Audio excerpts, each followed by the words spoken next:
బాండ్రి గీయాలైతే మన అంజన్లకు పెళ్లి జరిగే గుడికి దొలకవుతున్నా. అరే గినగిన పిసలేసిందా ఏంది, అంజన బ్రహ్మచారి కదా పెళ్లి గిన్నెలు అంటున్నాడు అనుకుంటురా. జర సైసురి ముచ్చటేందో చెప్తా. మన తాడువండి వీరాంజనేయ స్వామి గుడి ఉంది కదా, బండ్ల పూజకి ఇట్లా చేసుకుంటాం. చాలా అంటే చాలా ఫేమస్.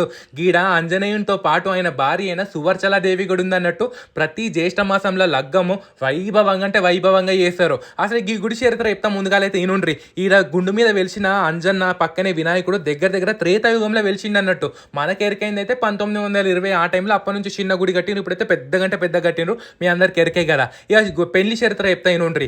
అంజన్న సూర్యుని దగ్గర చాలా విద్యలు నేర్చుకున్నాడు. ఒక 4 విద్యలు చేసిన తర్వాత సూర్యుడు ఆపేసిండు అన్నట్టు. ఎందుకు అని అంటే ఇక తర్వాత నేర్చుకోవాలంటే బ్రహ్మచారితే వనికిరాదు, పెళ్లి చేసుకోవాలి అన్నాడంట. ఇక అంజనేమో నేను బ్రహ్మచారి లాగానే ఉంటా అన్నాడు. ఇక ఈ సమస్య ఎట్లా తీరాలి అంటే సువర్చలాదేవికి ఒక వరం ఉంది. నేను పెళ్లి చేసుకుంటా కానీ నన్ను ఎవరు ముట్టుకోవద్దు. ఇక అంజనేమో పెళ్లి చేసుకుంటా కానీ నేను ఎవరిని ముట్టుకొని బ్రహ్మచారి లాగానే ఉంటా అన్నాడు కదా. ఇక సూర్యుడు అనుకున్నాడు వీళ్ళిద్దరికి మంచిగా ముడి పెట్టేస్తే సరిపోతుంది అని